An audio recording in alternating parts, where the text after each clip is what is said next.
So we continue the part 2 working of cyclotron.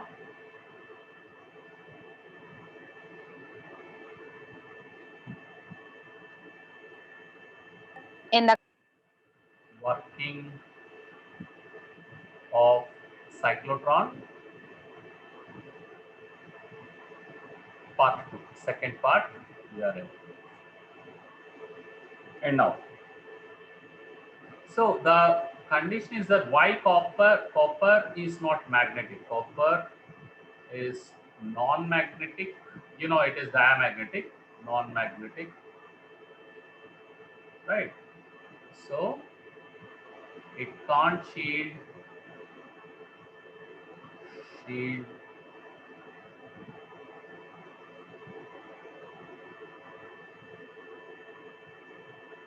can't shield the magnetic fields. So that's the reason. Okay.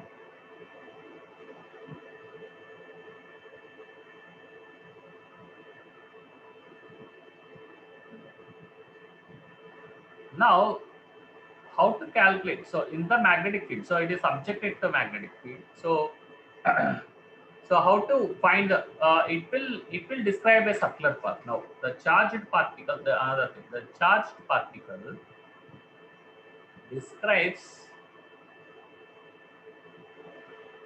a circular path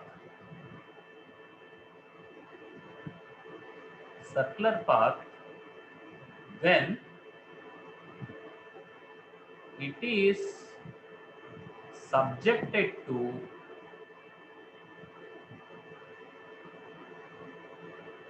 magnetic field inside the bees.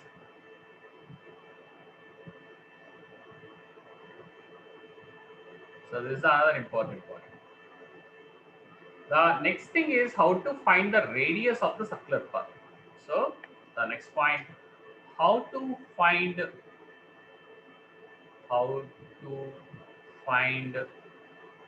radius of circular path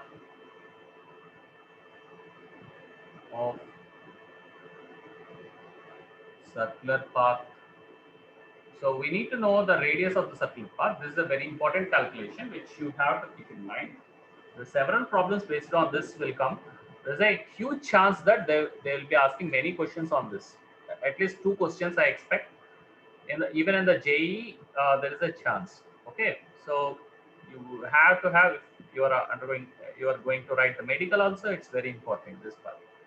So how do you calculate the radius? That's very, very important. So here, if any particle is undergoing a circular path, means the centripetal force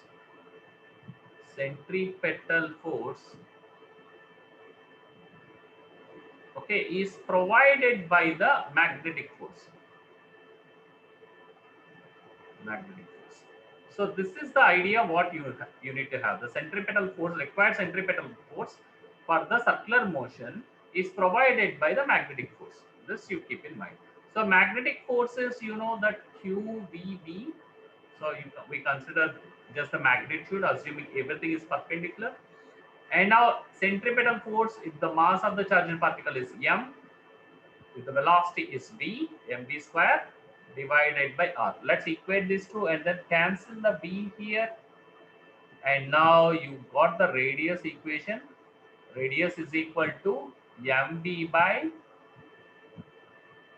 dq or qb. So different textbooks will write this. It's very easy to derive, very important. So you please understand that if this gives different conditions. R for a given velocity, a given charge, and a given field. If you assume these three are constant, R is proportional to the mass of the charged particle. Okay, and R is inversely proportional to the charge of the particle. These are the two things which you have to keep in mind. Now, if I give you two ions, let us say two ions are there, which is one is X2 plus and Y2 plus, where mx is greater than my, they are subjected to the same magnetic field, and they are moving with the same velocity. Assume all these things, and they are having both the having same charge. Q is same. They are subjected to same magnetic field. They are moving with the same velocity. Which one will have higher radius? You see that I said it is proportional to the mass of the object, mass of the charged particle. So larger the mass, larger the radius. That's how you have to come into conclusion. Based on this, several questions can come. Hope I am clear with this part. Now, let's move on to the next part. So, you understood how to write the radius of the charged particle? Radius of the charged particle is given by mv by qb, or some books they will write mv by bq. Don't worry, it's the same expression. Sometimes they'll write like this, sometimes they'll write like that. Both the forms I am writing here. Now,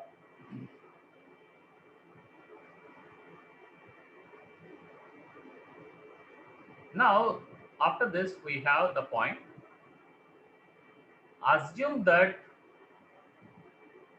assume that the proton at some instant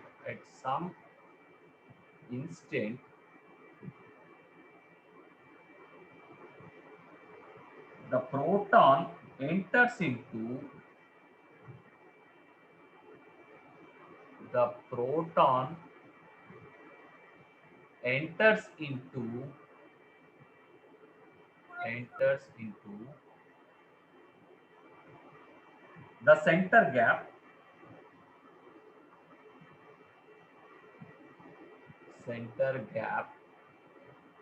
from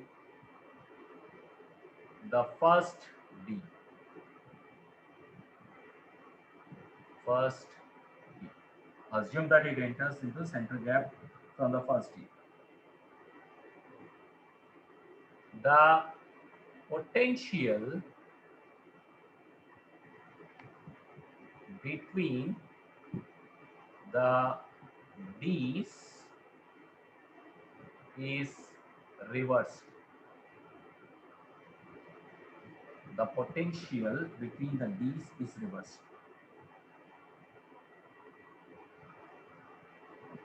Thus, the proton again sees another negatively charged D,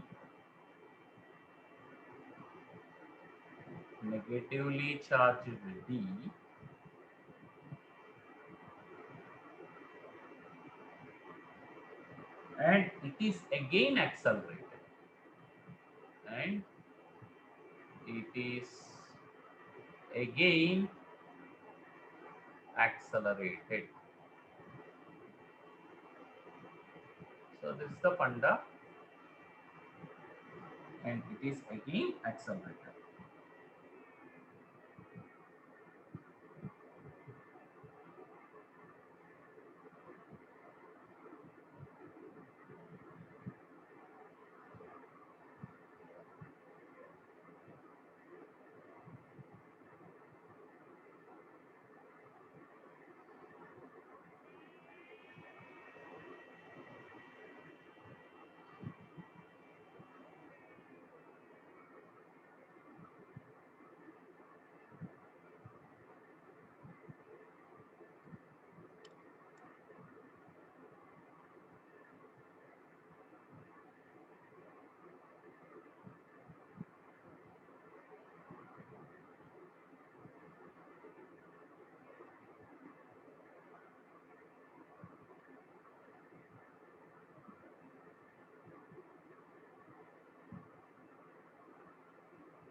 So once finished, please let me know. So I hope you would have cleared. The next one is that This process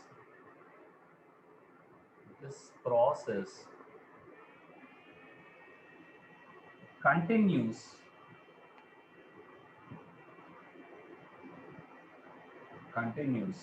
and the circulating proton and the circulating proton and the circulating proton always the proton has until the proton has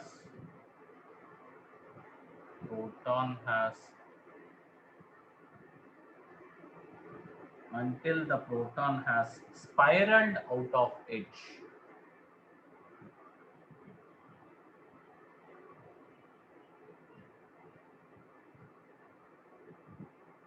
Spiraled out of edge of the D system.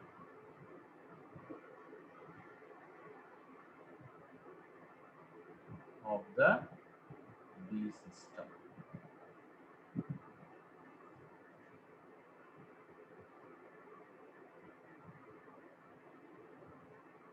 There will be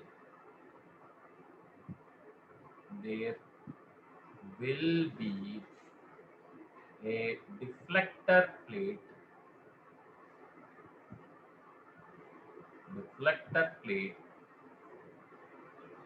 which sends the proton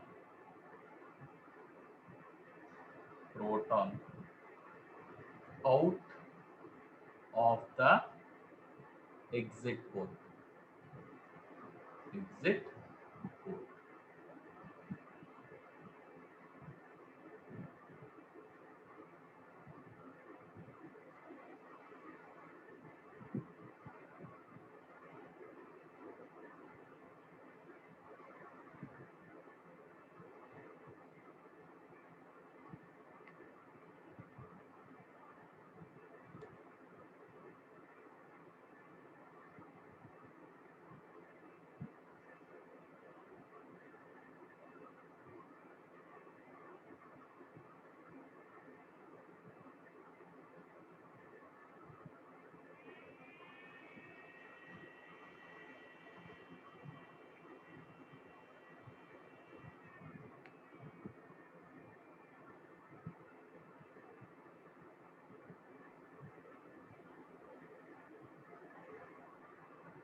Almost over. Now we have the cyclotron frequency. Cyclotron frequency F cyclotron or F oscillation is given by dq divided by 2 pi m. So we can derive this condition, not a big thing. So, and of course the time period is given by 1 by F oscillation, that is we got reverse 2 pi m divided by dq. We'll arrive to this condition. I'll just tell you do this. Now, and what will be the kinetic energy of this one is half mv square. That's the kinetic energy. So you can substitute half m. So R is equal to mv by dq. We have this, right? Based on this, we can find what is v. So bqr by mv. So that you can put bqr divided by mv. So sorry, bqr divided by m. So that's the velocity whole square. So that's how we can substitute. We can substitute bqr divided by m whole square. So the kinetic energy of that charged particle, whatever you consider, is q square v square r square. So q square d square r square whole divided by 2m. This is the kinetic energy of the charged particle. And now, how to derive this condition that the cyclotron frequency, it is from this one itself you can do. So you have R is equal to mv by bq, R equal to mv by dq, you have this. But v is equal to r omega, you can substitute m into r omega, right? Omega divided by dq, you can do that. So you have this r getting cancelled out. So here 1 will come. So find omega from this. Omega is 2 pi f. So from this, when you find out, you got dq by m, dq by m.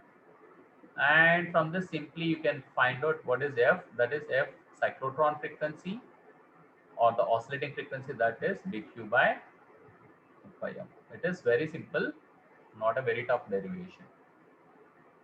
So when you substitute v equal to r omega, you will get it very easily. All the things you will get it easily, and you can find the angular frequency. Angular frequency is dq by m. From this, it's evident. Everything you can get very easily. So this is the entire story. This is about cyclotron. Yeah, hope it's sufficient today, and then next class will be on Monday. And those who have missed, don't worry. I'll be posting this video for you all. So by today. Okay. I think yesterday video did I post? I doubt I posted yesterday video. That one also I will post. So thank you all. Hope you want to write, you can make a note.